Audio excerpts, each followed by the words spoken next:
I missed an important call.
Oh my God.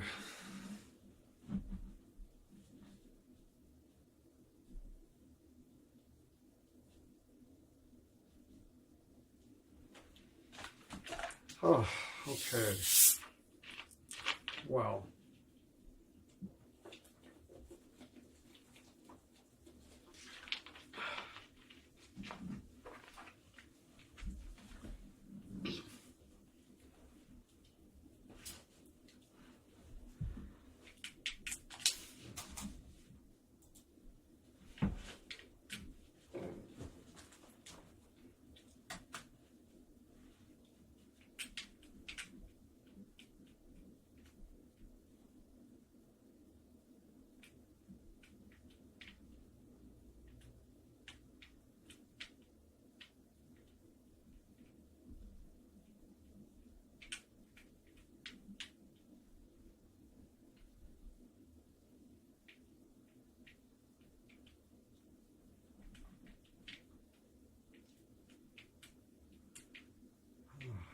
Wow.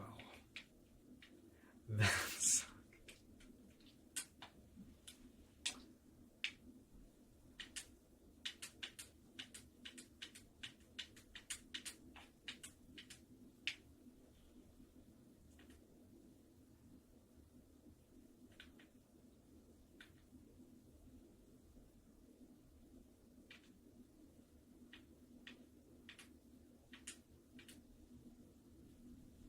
Captain.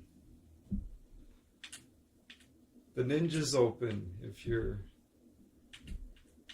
want to hang out or whatever, but it's all good. I'm just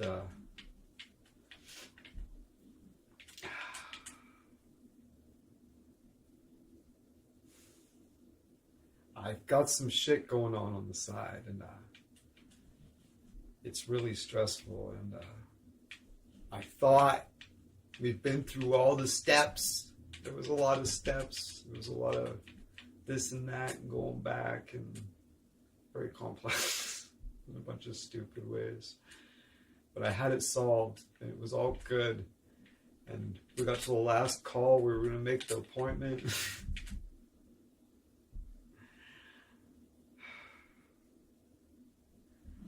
And it just all fell through just like that. And I'm just waiting on a phone call, and then maybe they're just gonna fucking cut me this little tiny break. It's just a technicality. It's so stupid. Yeah, cool. Yeah.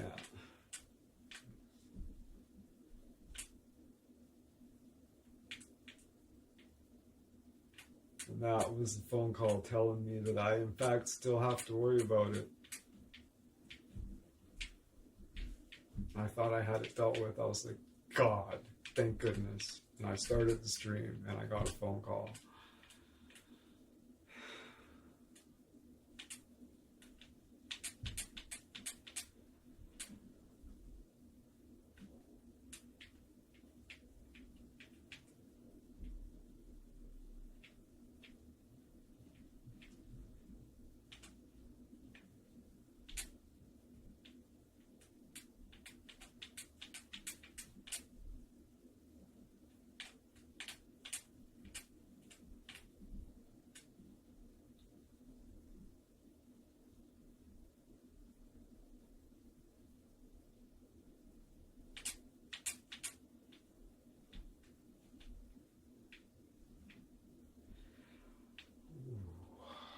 All right, so I built a base here, right? I did.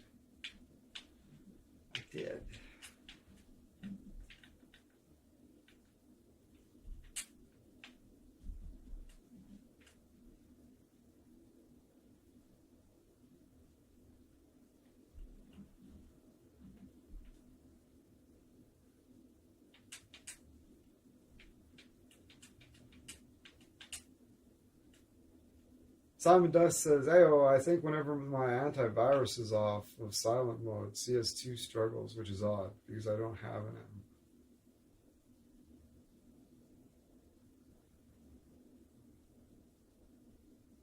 Weird.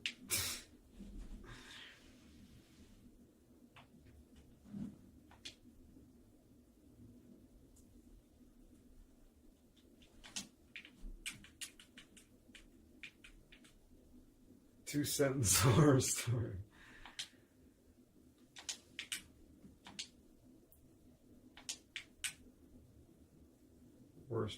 First part's true though.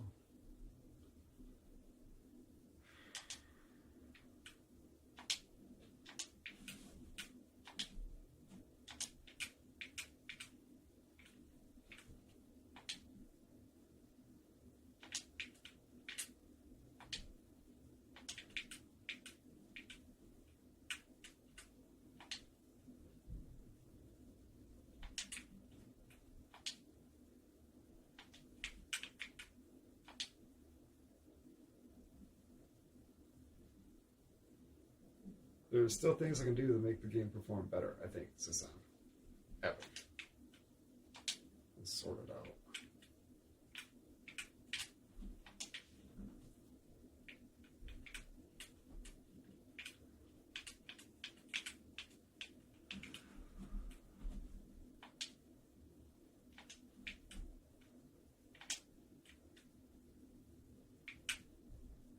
Also, the stream is still that. Oh, it is. It is. It is. It is. It is.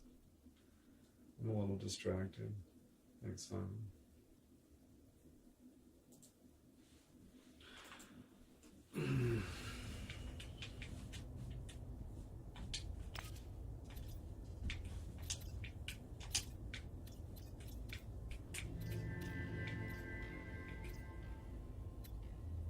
It's there.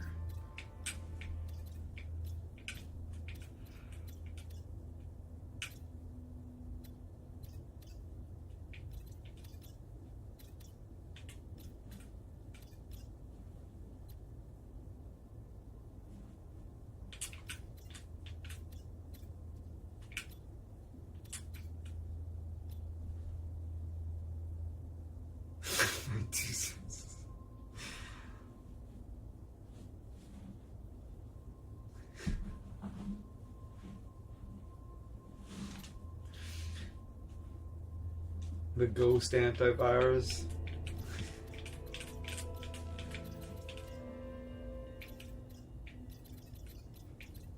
Oh yeah.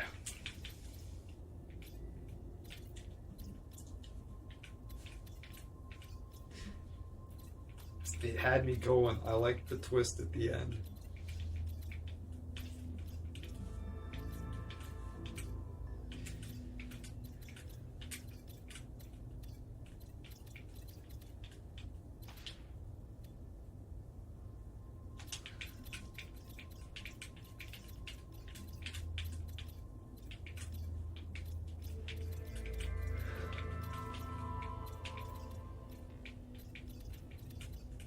Where all the purple stars go.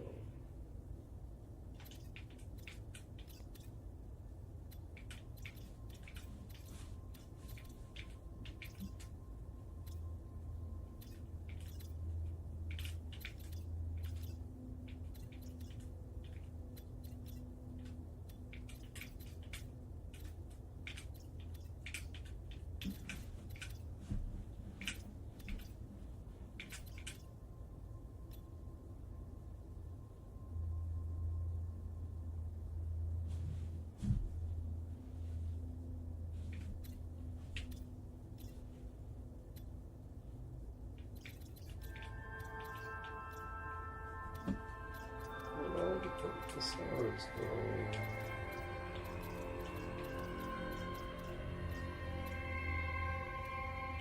Seriously, where all the purple stars go?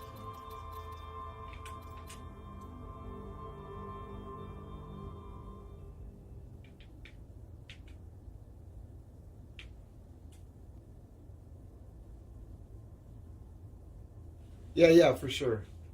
Yeah. We definitely do. Where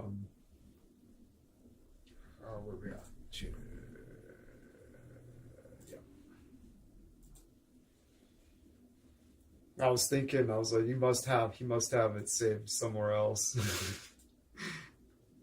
Send a text message to yourself or something.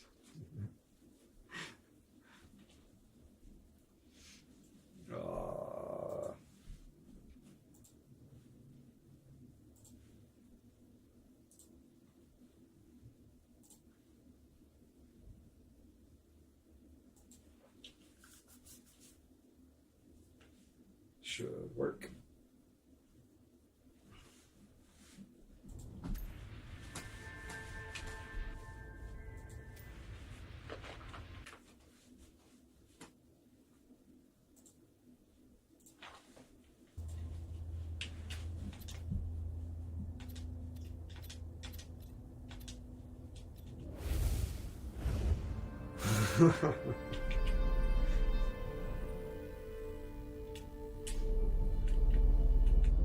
Just wasn't thinking in the moment.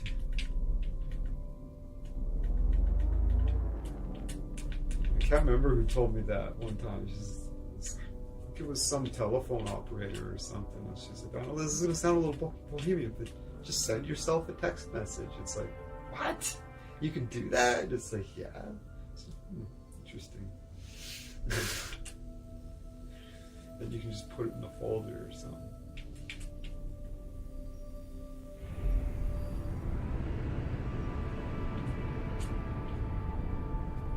Oh, I hear you. I gotta grab your link though to bring it into the show.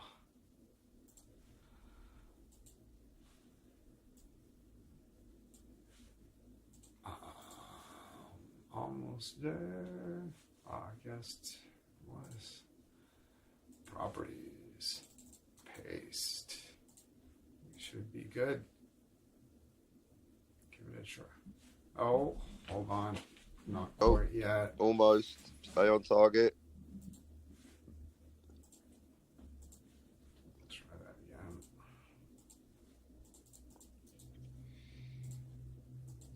Try it again. Oh, that. We're good now. Testing, testing. Yeah.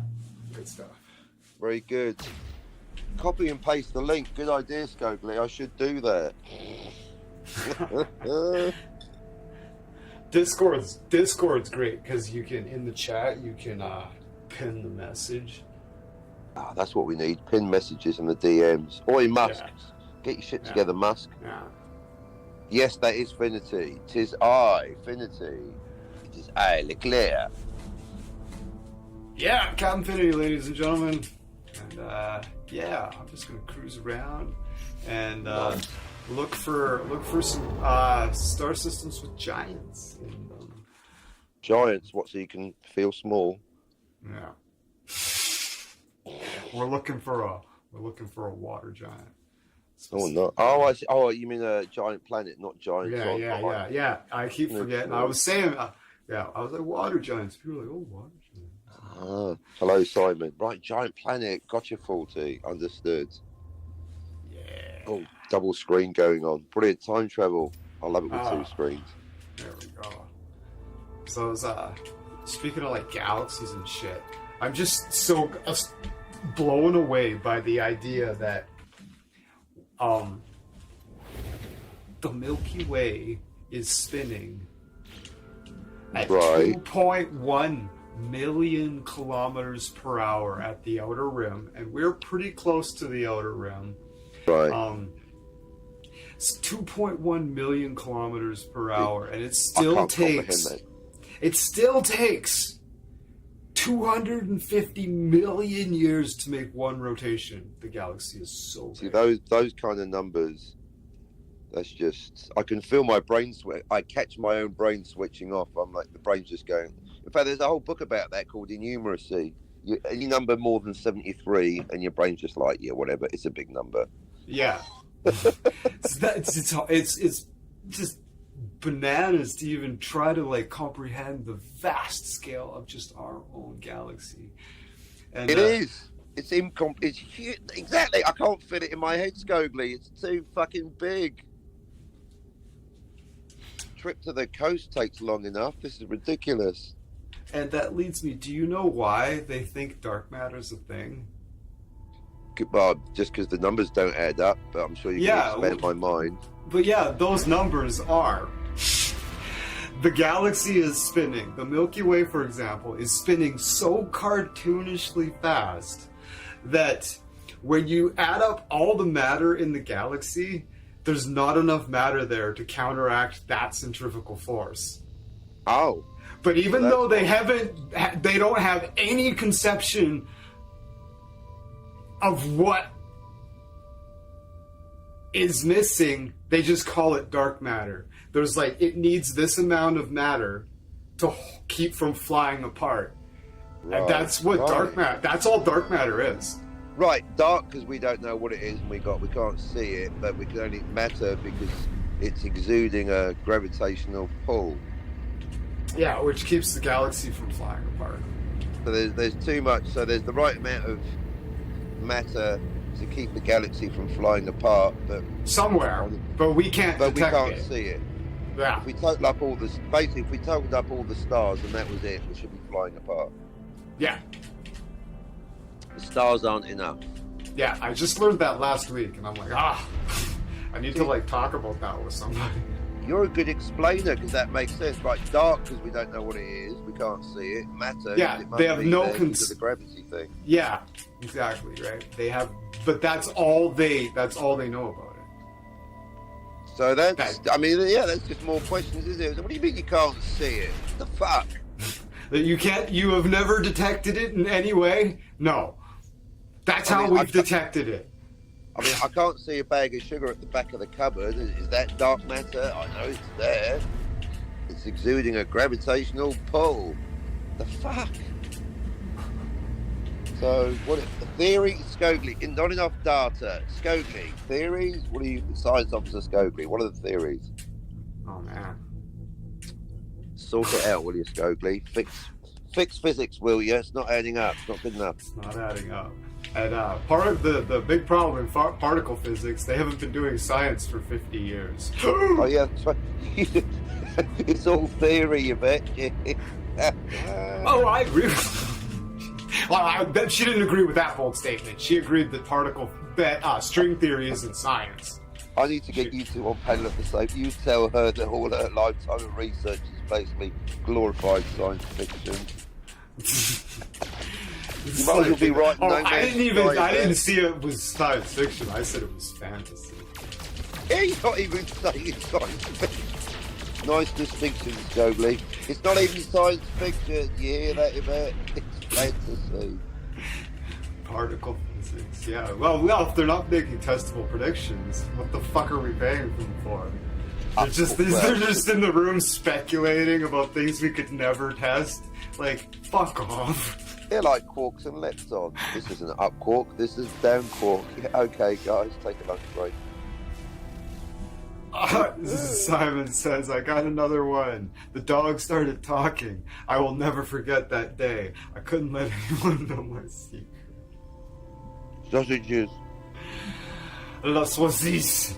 It's a French dog.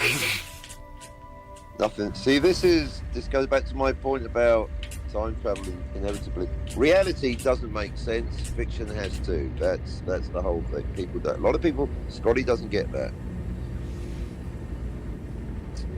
Yeah, physics is. Simon says I think physics is more mathematical. Yeah. Yeah, without maths, there's no physics. Even physicists accept that, don't they? But like, Einstein made testable predictions. Yeah, we didn't have the tools. We didn't have the tools to like do it at the time, but right. I'm pretty sure he knew it was testable. Right? We just didn't have the equipment to do it. Now that's key. That's why the one test I think they did, or the first one in his lifetime, he predicted during an eclipse that light waves would bend around the sun. Yeah, that made his reputation. We'd be able to see stars on the other side of the sun that we shouldn't be able to see. If you can predict, I mean that goes back to one of my other major obsessions, the calendar. See, we can't predict weather 5 minutes. We can't tell whether it's going to be snowing in Saskatchewan 10 minutes from now, but we can predict eclipses and equinoxes and solstices 1,000 years from now. So the calendar is one of the few things you can predict because it runs like clockwork. So yeah, I think that's valid. Any time you can predict something, like I predict that PvP will laugh at his own jokes in the next 24 hours. That is science. Yeah. So yeah, to extrapolate on that, like the reason they couldn't see the star bend around, that they shouldn't be able to see kind of bend around the sun, is because the sun was too bright. So when the eclipse happens, all of a sudden, it's dark around here. All of a sudden you can see it. So that's what it was doing there. Yeah. And I think it was something about I think my first question in physics was, if light has no mass, then how come it's affected by the gravity of the sun? Well, Captain, it's not the light that's being affected, it's the space-time it's travelling in. Yeah. Oh, okay. Yeah. So that's one of those light bulb moments. And indeed, the light from the light bulb. So good call, actually, Scobie. I need to predict something. Next time someone does time travel, next time we're watching live a brand new Star Trek and they're doing time travel, and go, well, you see, they've created a new timeline there, folks. So later on, they're going to be running around going, don't knock something over. That guy's going to kill his grandfather, and it's not going to make a blind bit of difference. Yeah. I predict the protagonist will not disappear in Act 3. Yes. So I guess the star like bending around the sun is an effect called gravitational lensing, right? And a lot of people, and a lot of people are confused by like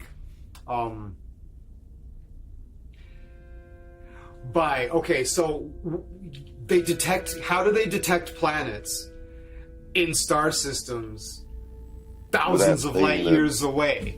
Because they wait for the transit of the planet going around the sun, right? So they can see it. They can see it do what when the planet goes in front of it? Something gravity or something light. Most people say it dims as the planet goes in front of it, right? And they see that. That's actually not what's happening. It actually gets brighter when the planet goes around. Yeah, because of gravitational. Because you dreamt her. Can you hear yourself, Mr. Quaid? It's brighter because of the eclipse.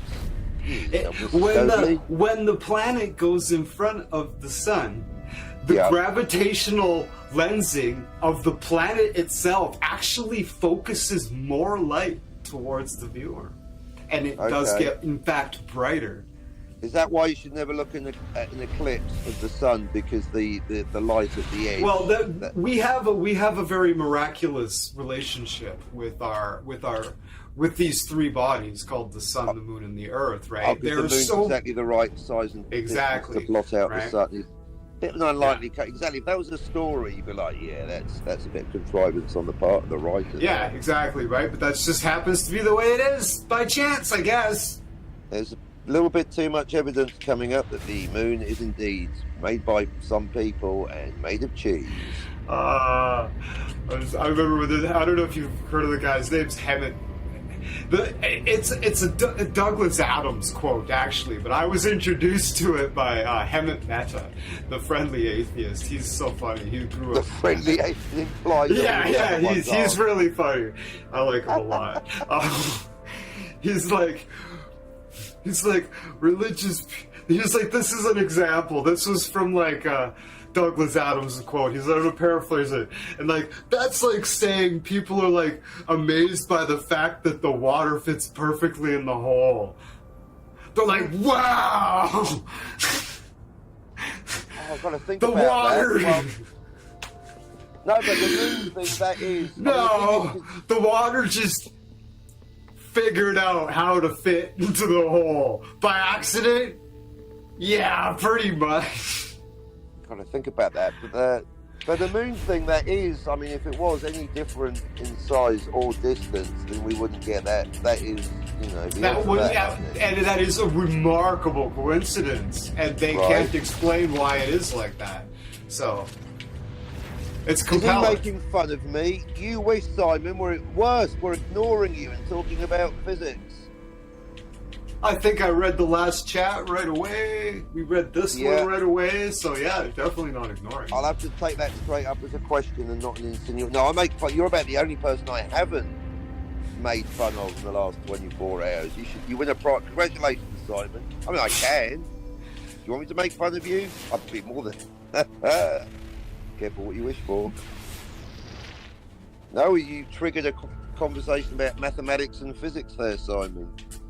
Yeah, that moon thing, that is weird, but coincidence, that's the whole thing. It doesn't have to explain itself. There it is. It doesn't necessarily mean it's made of cheese. When a little planet passes in front of a big sun and we're millions of or hundreds of thousands of light years away, it's just this little lens that passes in front of it every once in a while. It's just... See, I mean, with the moon, it's like with time travel. I can't get to the complicated stuff till if I'm talking to someone till they get the basics, and that's why my test with the moon is, do they understand that the dark side is different from the far side? Yeah, right? Right? A lot of people... Most people don't. And then, that also then, Scogely, becomes a story of my life where you got either people going, they are the same thing, Captain. Yeah, you'll get people, they'll compete like, of course I understand that, and you'll go through it, and they're fucking wrong. Right? But you get the two extremes. You get the Jessicas going, the far side is the dark side. And then the other extreme, you've got the smartasses going, but tied or locked. And I'm like, no, motherfucker, that's irrelevant. That's the east side and the west side. Now we've got three things going on. That was what I said, right? That is, see, that is why I'm always saying Scotty's to the left of me, Scogely's to the right. And you're both right, except Scotty, who's wrong. See, you taught me that further complications are valid, but I'm talking to the morons, Scogely. Stop thinking about more things. So actually, good. We found a parallel, a parity, a consistent. Right, whether it's the moon or time travel, I've got the mouth breathers like Scotty going, huh? And then I've got you going, well, actually, Captain, there's more. Like, shut up, Scogely. They're not ready for that yet. That's basically our relationship in a nutshell, Scogely. You're too smart for your own good, and you're adding extra complications. They're valid, Scogely, but Scotty's not ready, and you're making him cry. No one else blew my mind recently. And it's two things. These are two concepts that I've kind of, I wouldn't say understood, but they've been questions in my mind, and I've just married the two ideas, and now I have an understanding of how it's possible. Okay. And I need to clarify with Copilot to make sure I'm getting the numbers right. I don't think you're going to hear it through the Ninja though, so you might want to make sure you want to hear it through the actual YouTube thing. Okay, hey Copilot. Hey Copilot. That's presumably you, Simon. Hey there. Sounds like you were about to jump into something. What's on your mind? Can you hear her live, Captain? I can. Loud and clear. Copilot, you sound I'm quite right sexy. here, ready to go whenever you are. All right. How long ago did they first detect the planet Pluto? Pluto was discovered back in 1930 by Clyde Tombaugh, so it's been known for nearly a century now. Has it made a single transit around the sun in that time? Yeah, exactly. And interestingly, it takes Pluto about 248 Earth years to complete just one full orbit around the sun. So in that sense, you've still got quite a bit of time before it's made a full lap since its discovery. So it's only been like roughly a third of the way of one transit around the sun in the last 100 years since we've seen it, and it's still only 1/3 of the way around. Yeah, you got it. So since we spotted Pluto back in 1930, it's only traveled about a third of its huge orbit around the sun. It's definitely... That's bonkers. Like, how is that possible? It does sound bonkers, right? But right, yeah, because don't they have to, like, watch the gravitational effects of, like, the entire... They're like, look at the effects it makes, like, all the way around to be like, yeah, we can see all the effects all the way around, right? Yeah, absolutely. They definitely have to track those gravitational effects over a really long period to see how Pluto interacts with other objects in the solar system. So Okay. So how far has Pluto traveled in its orbit in kilometers since we've discovered it?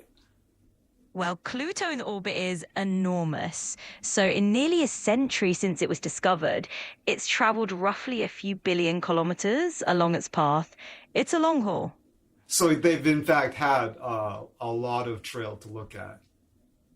Oh, for sure. Pluto's left a pretty vast trail to observe, and astronomers have really had the chance to map out a big chunk of its journey since 1930. Wow, thanks. Crazy shit, eh? See, it goes back to your original point. It's on the outside of the disk, isn't it? So it's got the longest disk. Where Mercury, it gets round the sun in about 3 days. When she says it's traveled, I don't even remember how she said the word billions, and that was big enough for me. Give me. you a specific number, that slack fuck. It's traveled, like, right? She's like billions, give or take. How many billions? Does it really matter? Millions? I was hoping to give a percentage. We've seen 33% of the entire orbit. Isn't that crazy? It's hard to imagine. But now, if you like, plus she let you get away with calling it a planet. Yeah. So, but actually,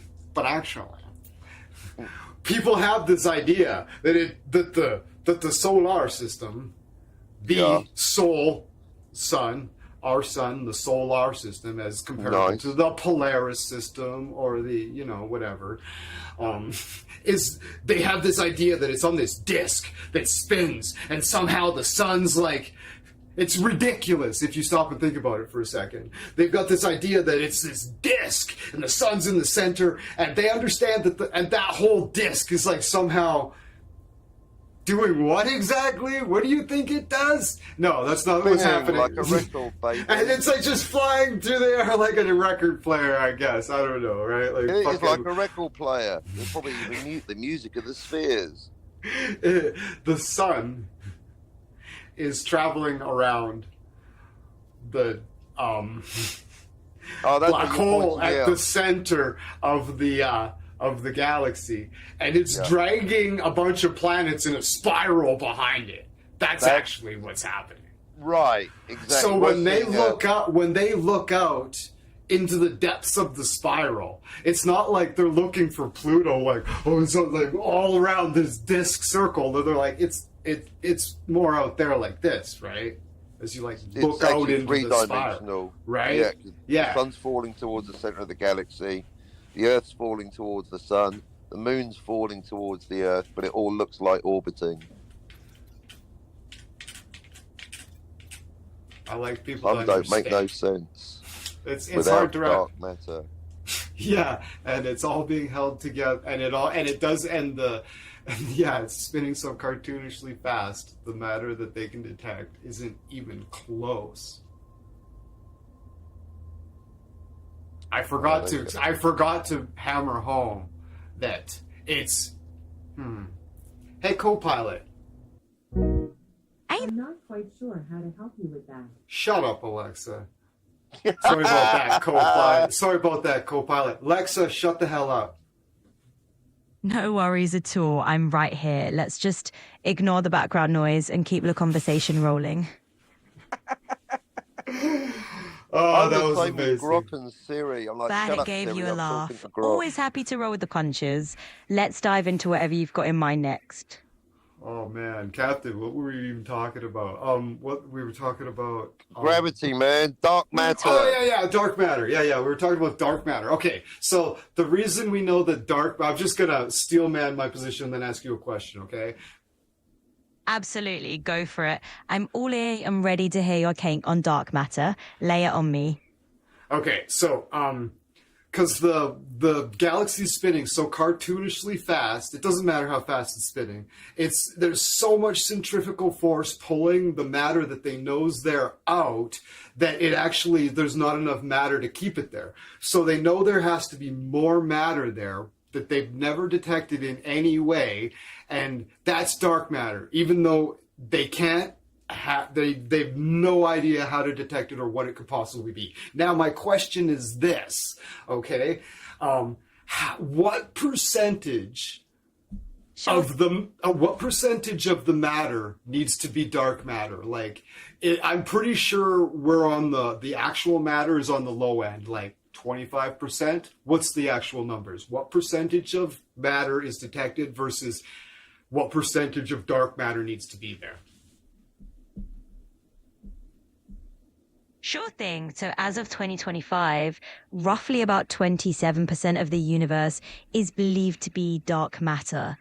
Meanwhile, the ordinary matter, the stuff we can actually see, makes up only about 5%. The rest. Wow. So, as of 2025, it turns out that around 27% of the universe is thought to be dark matter. In comparison, the ordinary matter that we can actually detect is only about 5%, and then the rest is mostly dark energy, which is around 68%.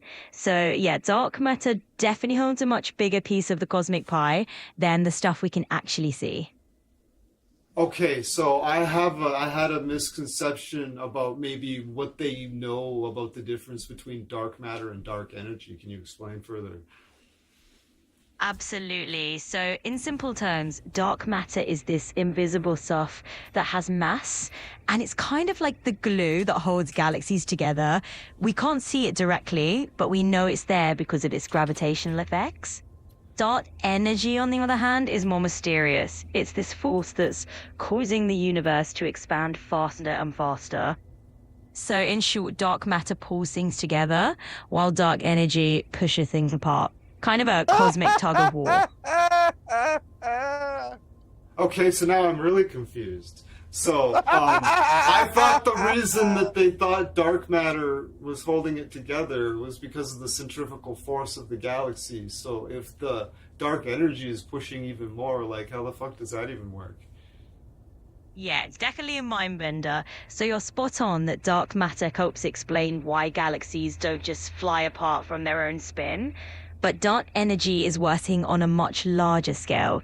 It's actually affecting the expansion of the entire universe, not just individual galaxies. So basically, dark matter keeps galaxies together, while dark energy stretches the universe out on Okay, yeah, I got you.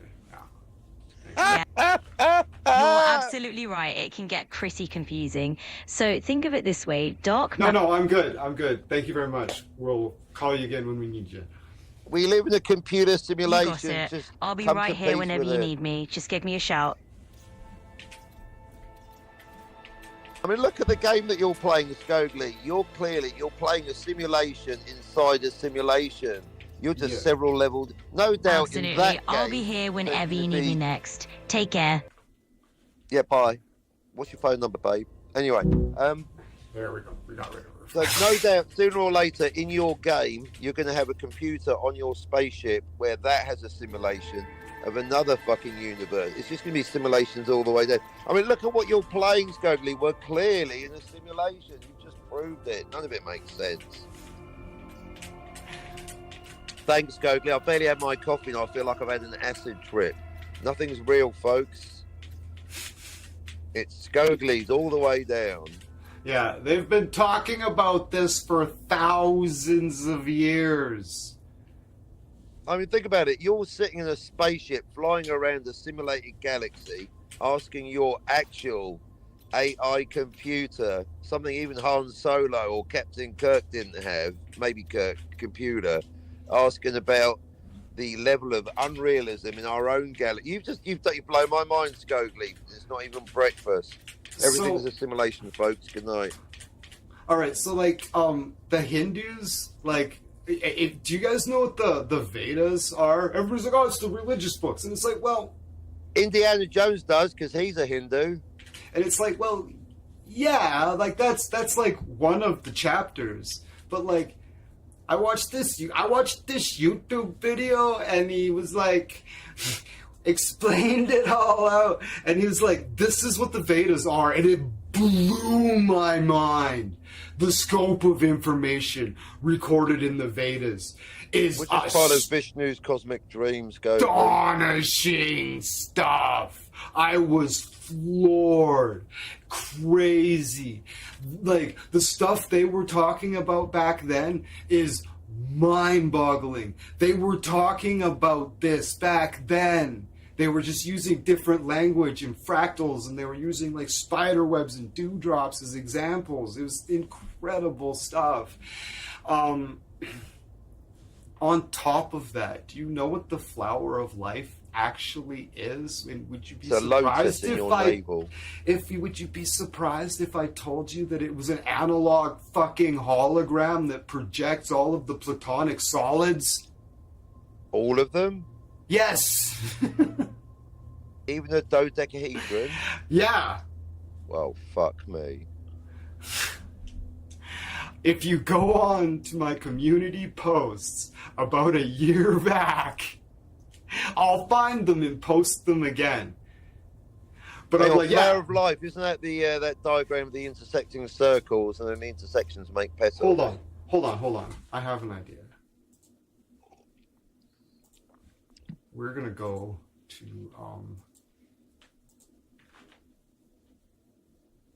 What about the Serengeti gasket? The triangle inside the triangle. You've heard of Metatron's cube, right?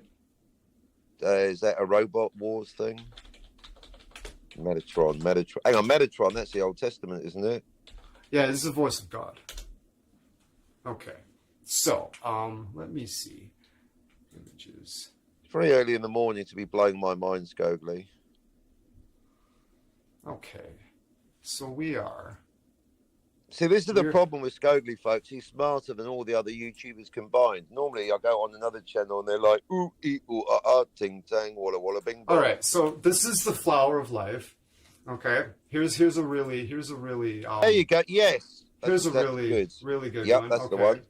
Yep. So now if you look at this, you see what's going on. There's all these circles. They're connecting these points. Here's this one. Look at that. Yep. Now, look at this one. Do you see the cube? Do you see it? Go and click on it. I can just about see it. Not quite yet. There's a cube right here. There's the front or back point. Here's the top of it. Right? Here's the side. It's a three-dimensional cube. It's a three-dimensional cube projected.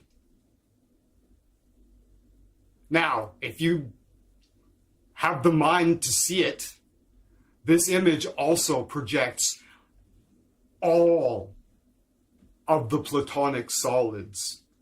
I am dead fucking serious. Now, hold on. I have a better idea. I'm going to go to my YouTube fucking community page and find the pictures that I curated there to explain this. I've never heard anybody ever talk about this. This is all me, okay? I have never heard anybody explain this anywhere. Okay? Okay. This is all me. So I'm gonna go to my posts. Scogly's theory.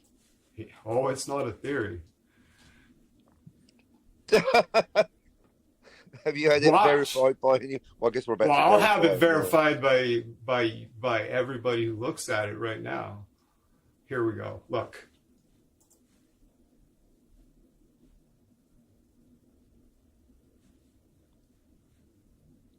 There's the platonic solids. I need this to get bigger. How's this not bigger? Look at that. Come on, why does this look like this? Look at that. This image is thousands of years old. Look at that. Okay. It's a fractal that goes on forever, and it gets as intricate as it needs to. This is ancient technology and knowledge. This image is thousands of years old. You mean it wasn't rendered on a computer? Yeah, exactly. They've been drawing this in the sand for fucking thousands of years. Huh. Yeah, Simon's right. Most impressive. Hold on. I don't like the way those are, I think I posted it twice, and I think the second time I posted it, I fucked it up.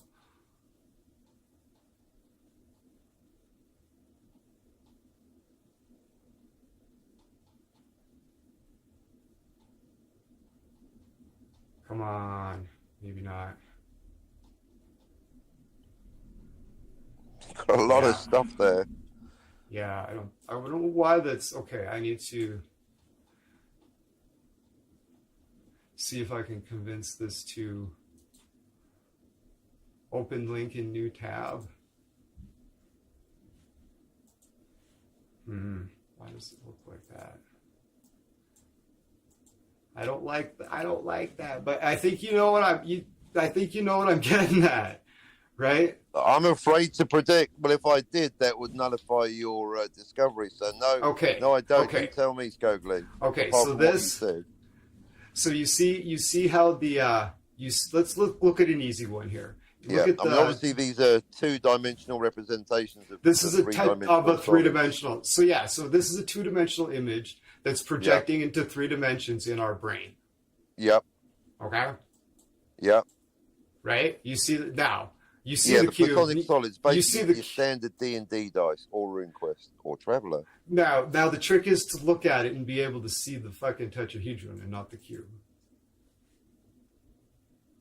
Do you see it? What am I looking Here- for? So you want me to go to 4 dimensions? The tetrahedron. Here's the triangle, roughly, Right. and it comes to the point in the front, right? Okay. Ooh, right? Yep, yep. Okay.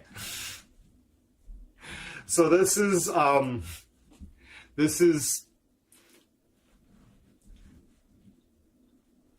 are we gonna get that? But yeah, so have you ever seen anybody point even just that out, honestly? Nope. This You gonna color symbol, them in? this So the symbol, this symbol is on a temple. Oh, okay. That's like 1,500 years old, and And they didn't this, have Adobe Illustrator back in those days, folks. right? It's the flower of life. It's this picture right here, this circle. You see that Yep. image? That's Although what the flower of life, the that's. circles are overlapping. This is a very simple image yeah. that has all of this information coded into it. And they've been drawing this in sand in the floors of their temple for thousands of years. Almost as if ancient civilizations were more advanced than ours. Right. And this one's really cool because these you see these shapes that appear in the circle. This is the circle, right? These are the circles, right? But when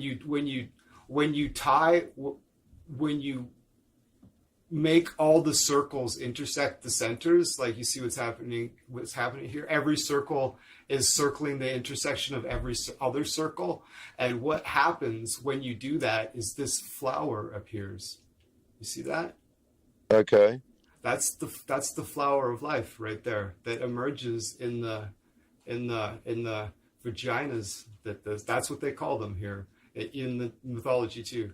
This is the vagina. And this is the flower of life that emerges in this image that is also used to code all of the platonic solids. Which proves that the vagina is always beautiful and sometimes platonic. Isn't that amazing? Isn't that amazing and cool? I'm still reeling from the galaxy thing. You know, you just welcome to Scogli's Mind Blowers. In fact, warning, I'm going to go in a minute, start my own show because lest you blow my mind again, Scogli. Too many amazing things. Now I've got to spend the rest of the day hanging around with knuckleheads. Right. You see this as a representation of the flower of life, and now you know what that means and why it's important. Well, I don't want to just nod glibly. We'll have to go back to this in more detail, Scogli. Yeah, I'll find you these pictures again that aren't cropped funny, so we can get the full view of all of these. But yeah. This picture is 2-dimensional and it's projecting into 3D in our brain. Our brain is our eyes are taking in the raw data, and our brain is extrapolating this into 3 dimensions. Right there, that might be an interesting way to slightly conceptualize the idea of looking at a 3-dimensional object and being like, what could this look like in the 4th dimension? Because you would just imagine it being projected into the 4th dimension. Wow, that's the whole thing. I've been Now you mention it, Skog, I've been thinking about that four-dimensional shape that's in three dimensions. And I've because seen it drawn. So now it's down to 2 dimensions. right. So it's like you can now I was like, how am I going to put this? Okay, you can see the difference between 2 dimensions and 3 dimensions. So in theory, you kind of just extrapolate that one step further, if you know what I mean. When you start with a 3-dimensional image, you're like, you can kind of get around a little bit of what that might be like if you compare the difference between 2-dimensional and 3-dimensional, and especially when you're like, your brain is kind of popping in between the two, right? When you look at the image, right? You'll see the flower of life. To 4 dimensions. Yeah, the brain. You see the flower of life, and then you see the cube. You see the flower of life. You see the tetrahedron. You see the flower of life. You bring it out, and you see the octahedron or whatever, and the dodecahedron. You train your mind to be able to see all that stuff in this image, going back and forth between the flower of life, and then maybe, in one theory, in one day, you'll be able to expand it further. Mind blown. Right, on that note, Skogley, I'm disappearing. You've blown my mind almost too much. Now I've got something else to talk about on my show. Amazeballs. Cheers. Thanks for hanging out, man. Thanks for totally exploding my brain before coffee's done. Word. Anytime. All right, stay awesome, Skogley. I'll catch up with you later, brother. Take it easy, man. Cheers. Cap Infinity, ladies and gentlemen. All right.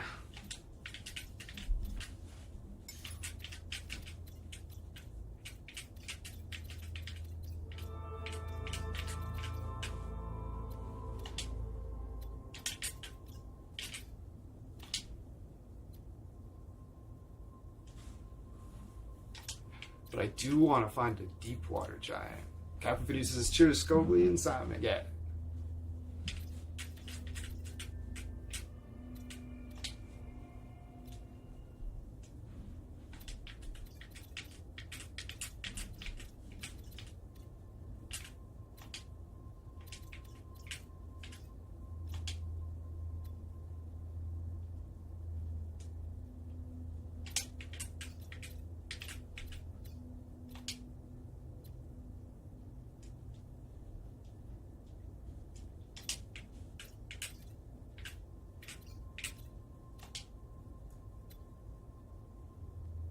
Gas giants. It's always a gas giant.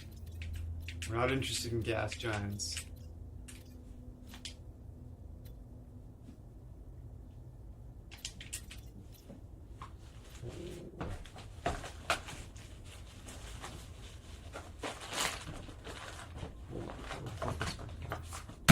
Okay. I didn't miss any calls, did I?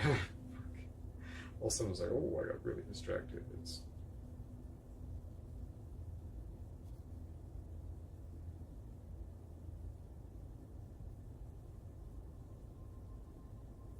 Do I have a voicemail?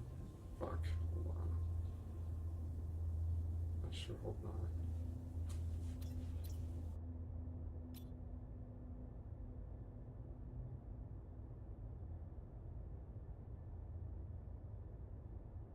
Ooh, I thought maybe I missed an important call. I was like, fuck! I got so distracted. Okay. Make sure the ringers.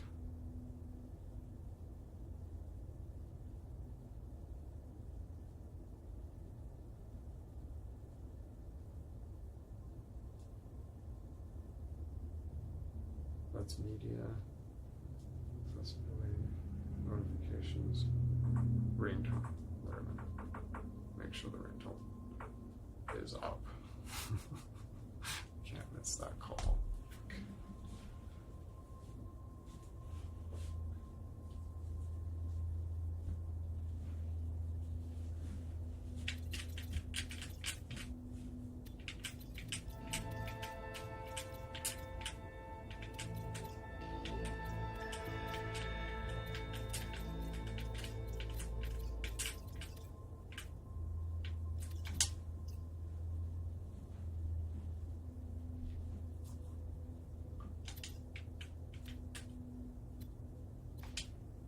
Oh, I got the green completely done, and the red one only needs one. This cube is interesting. Yeah, it really fucking...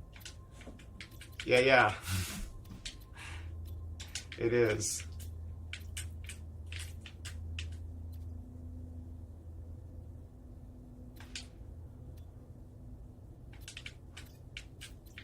Ugh.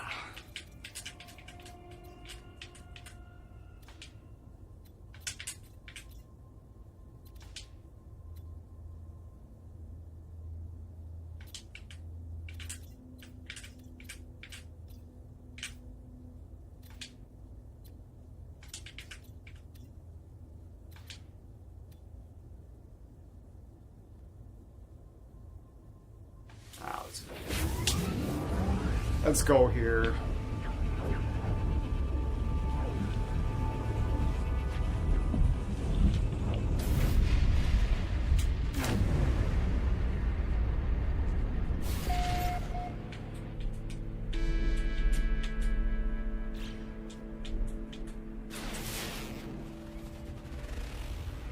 A water world, high sentinel activity.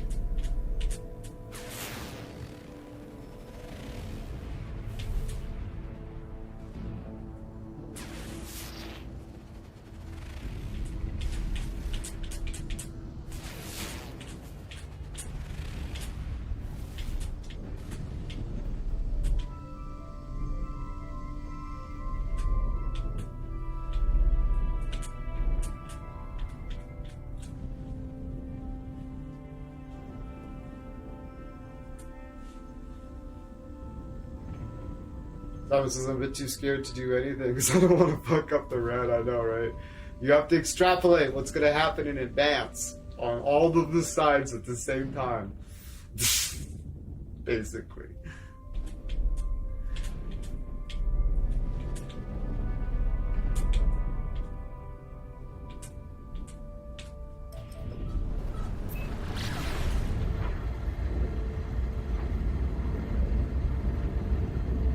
Oh.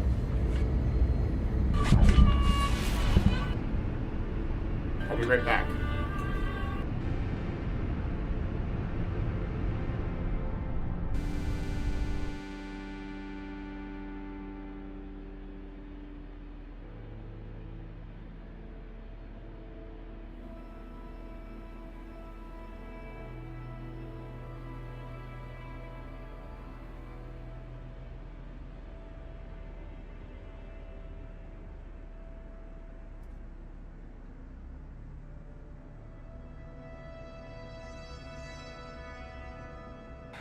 It wasn't the call I was waiting for. It was...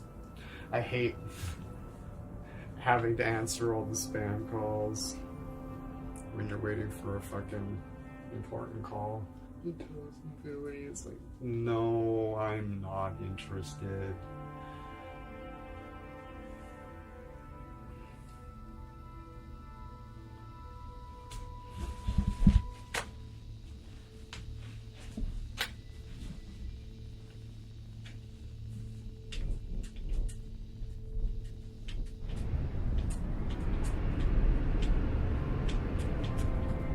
Oh, wow.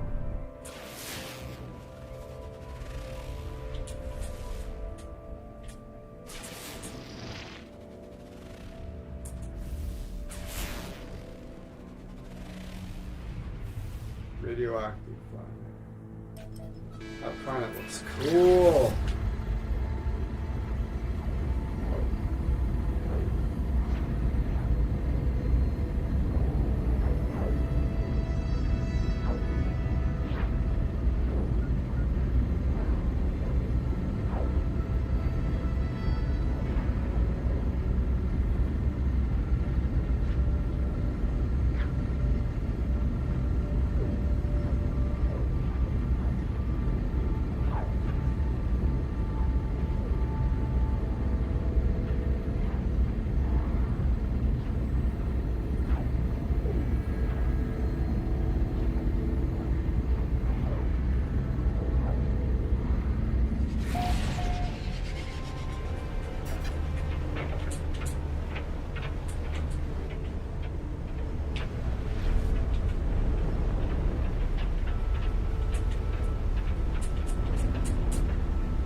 that.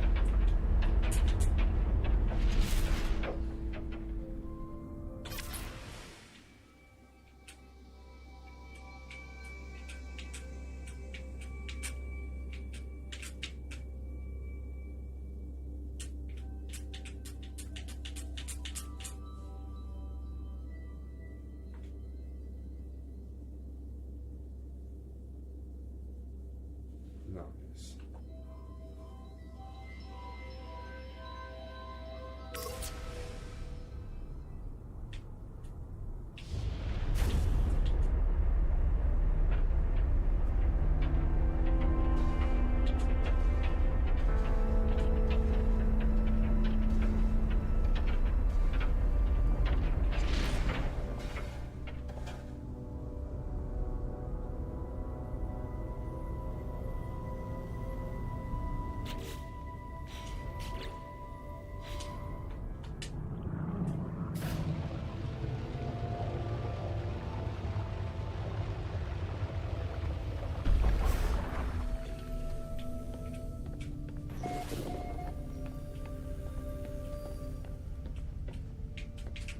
Weather warning. Incoming storm.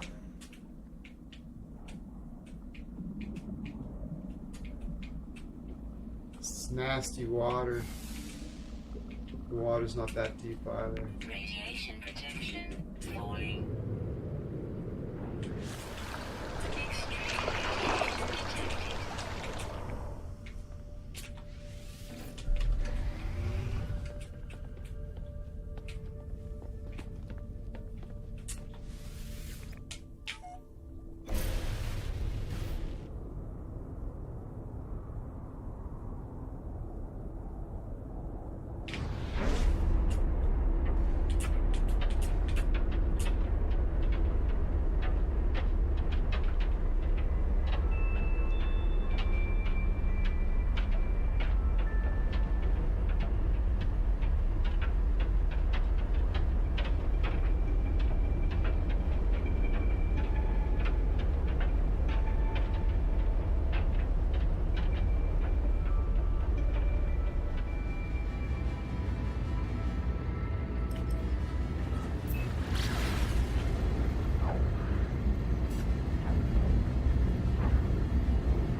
Hey, gotta go to the store. See ya. Yeah.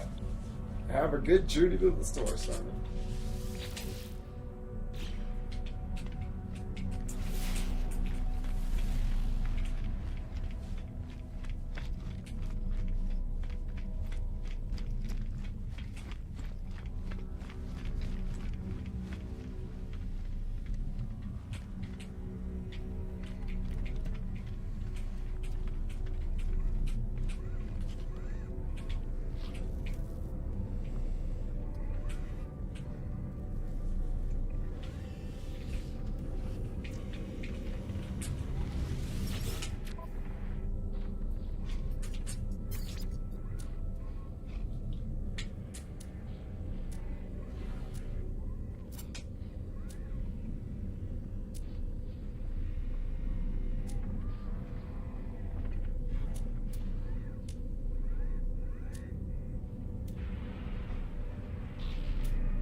What was that shit?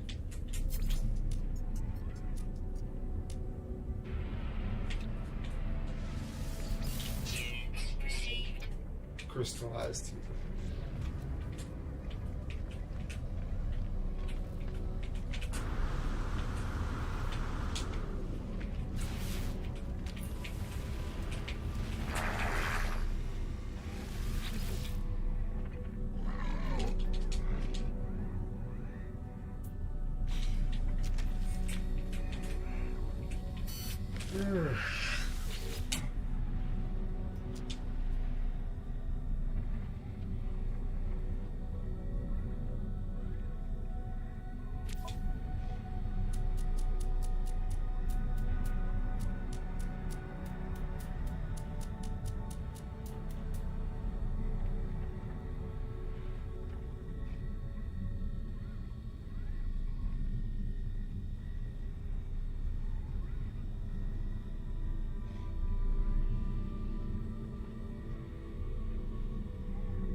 Oh, I was on an expedition. I saw firsthand what happens when PvP settings get reset. When you start the expedition, this guy unalived like 12 players while we were in there. While they were in their inventories at the rendezvous. So I kidnapped him and took him to the anomaly. Huh.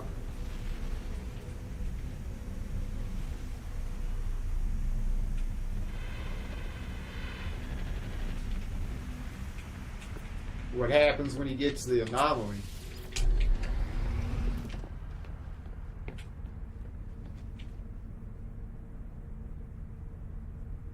How did you kidnap him?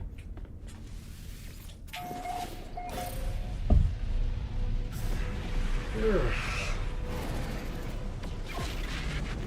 Oh, I logged off enough in there with no shit. Oh.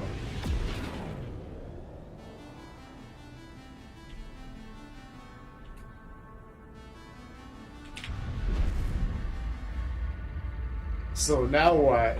He jumped on my Corvette as I wouldn't stop attacking, even though he turned PvP off.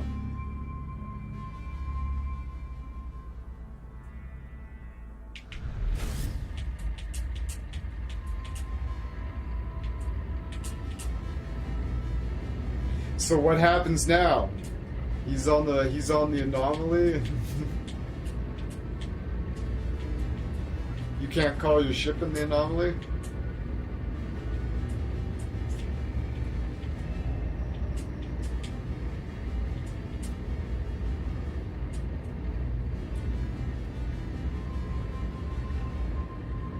Oh, he was on the windshield the whole trip. Even jump systems, that's hilarious.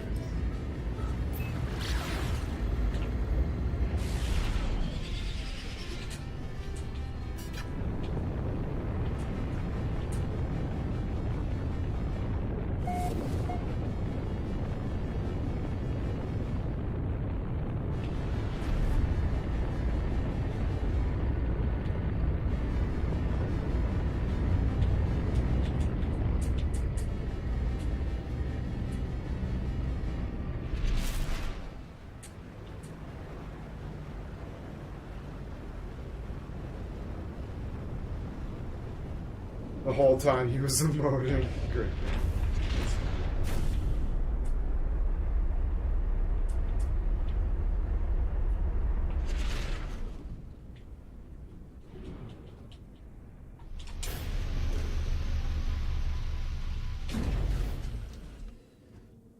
Ten buggy base farts out of 10.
I found out you can't grow plants in orbital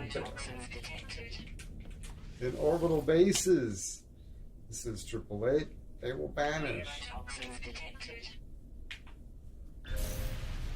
Oh, so all solar panels and batteries, etc., will vanish, but still work. Weird.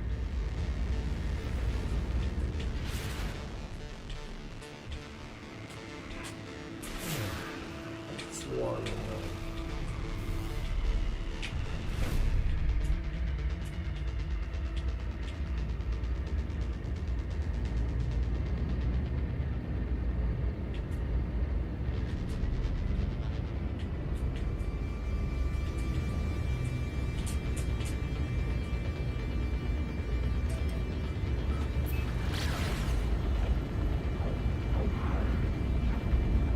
They need to do a base update, yeah.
Dust-choked winds, eh?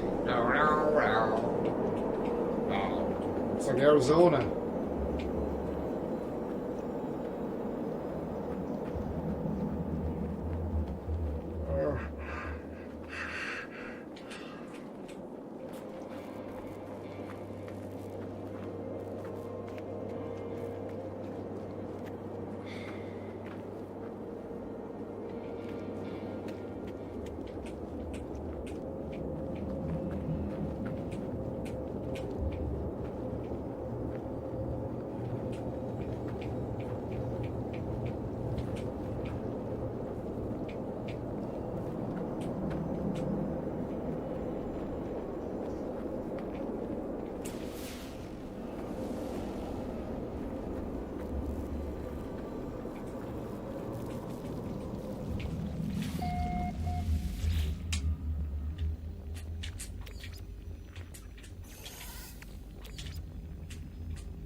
Third octave, unlocking data log, continuation analysis. A world of green skies and obsidian mood is my world. It has to be. All claimed it did not exist, and yet here I am, reading of its supposed destruction, reading of an impossible paradox of time and cataclysm.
go to an icy planet. Ugh. I'm tired.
God damn, what a day.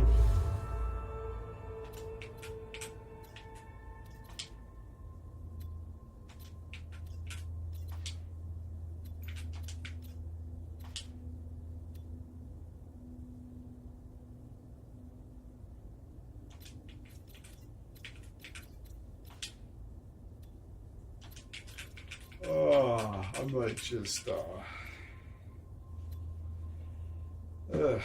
I might just wrap it up early.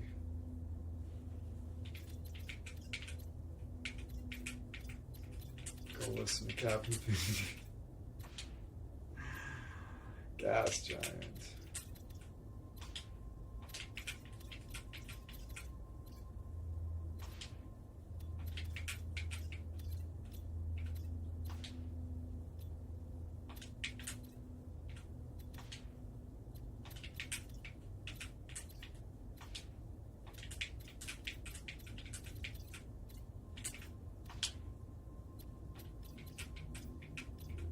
I got stuff on my mind and it sucks. I thought that's why I didn't start early, because I was dealing with stuff. I was dealing with some stuff. We got through it. It was all settled. And I was like, nice. I can now relax. And I started the stream, and within a minute my phone rang. Turns out I do, in fact, still need to worry about it. Worry about it, I have. It was a glorious half an hour or 45 minutes or however long it was when I was talking to Captain Infinity. That was great. I forgot all about it. It was awesome. If you missed it, we had a really good talk about the construction of the universe, basically. Just to state it broadly, me and Captain Infinity talked about the being of basically everything, and basically talked about pretty much the whole scope of like how the universe works in like fucking 45 minutes in really easy to understand terms.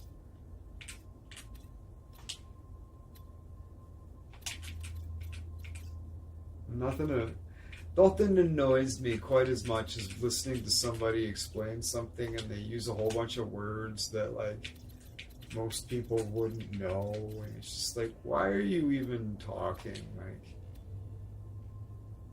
do you want people to understand? What's the goal here? Do you want to like sound smart, or do you want people to understand what you're talking about?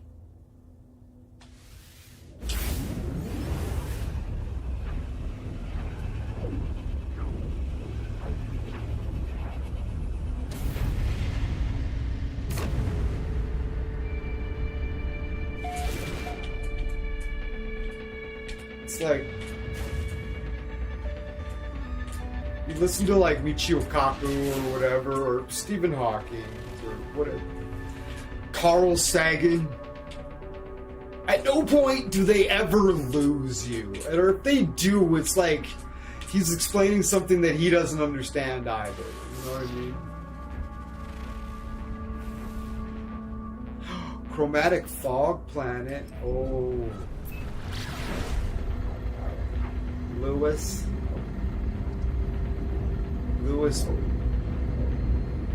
Benate.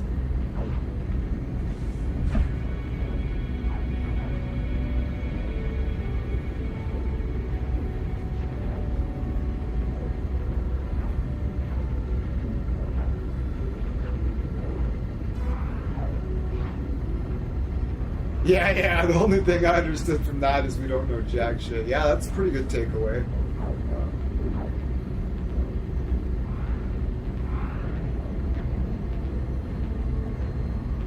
I think I should cut it and make it into a standalone video. It'll be a nice featuring Captain Infinity video. He'll like that. his tie-in collab video. Put his symbol on the thumbnail.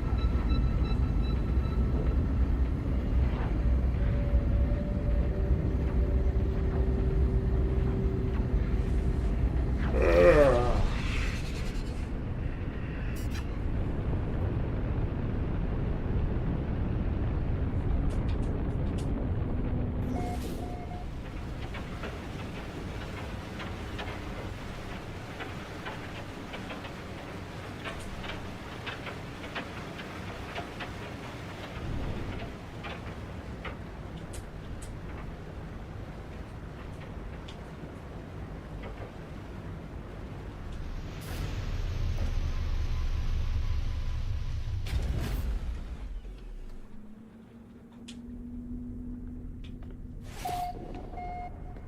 All-consuming cold, eh?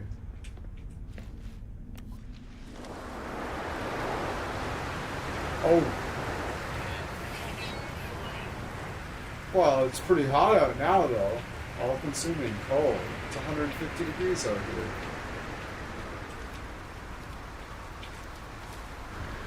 Temperature levels stabilizing. All-encompassing cold.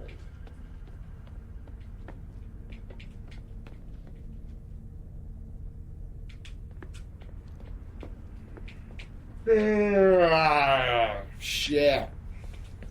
Very tired. Maybe I should just get some rest, so hopefully tonight I could be not so tired. Maybe I'll get that phone call while I'm not live. That would probably be better.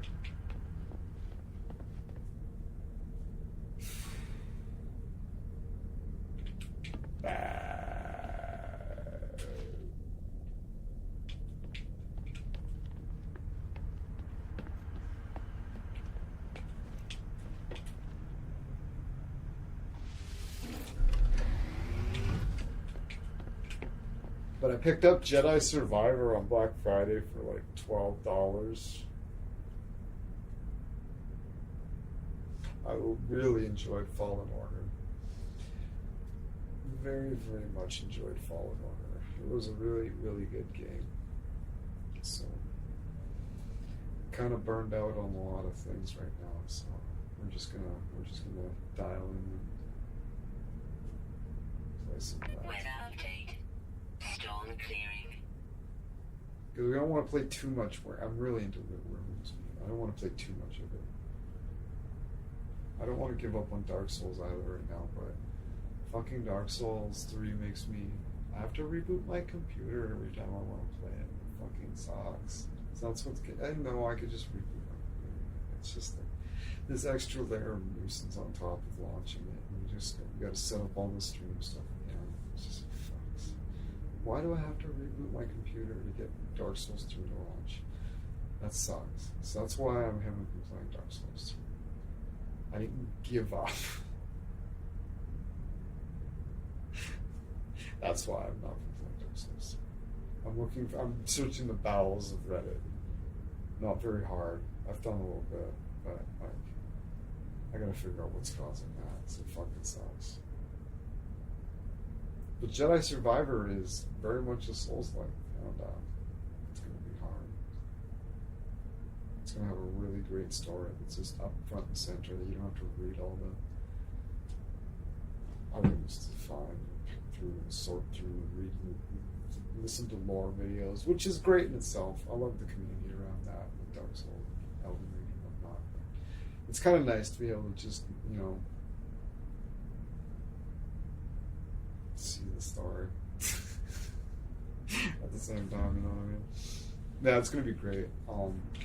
Because the whole time it's like, why doesn't this motherfucker pick up a blaster?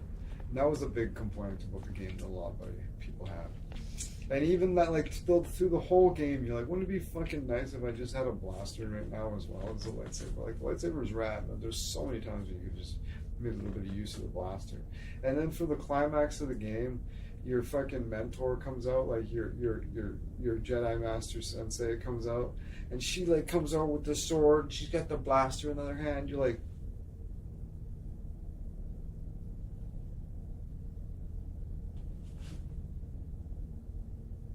yeah, Wouldn't it be cool to have a fucking blaster? Fucking Cal Kestis has a blaster in Cal. And what I prefer, because people get confused when you say Fallen Order. You just say Cal Kestis and Cal Kestis 2. But yeah, he's got a blaster in this one. It's gonna be fucking sick. Anyways, I'm gonna clip that. I'm gonna go to Captain Infinity's channel, and I'm gonna, while I listen to them talk about stuff, and time travel, and all that stuff, they're gonna be watching the new not new Star Trek. They're starting a new show. They're gonna watch all this time travel episodes. It's gonna be amazing. It's gonna take forever for them to get through it. It's gonna be awesome. It's gonna be awesome. So, I'm gonna clip that discussion. I'm gonna listen to that. I'm gonna get some sleep, and hopefully I get that phone call, and hopefully everything gets sorted out, and I don't have to wake up in a panic in the morning and have that get in the way of being able to function for the next 4 days. Right on. So, yeah. If you missed that discussion about me and Captain Infinity talk about the fundamental construction of the universe, I'm serious. I get right down to the nitty gritties of everything. It's amazing. I'm gonna clip it and I'm gonna post it up, and you should watch it 'cause it's fucking. I guarantee you, it's some science shit, mind expanding science shit. That a lot of it's likely gonna be, especially near the end. Anyways.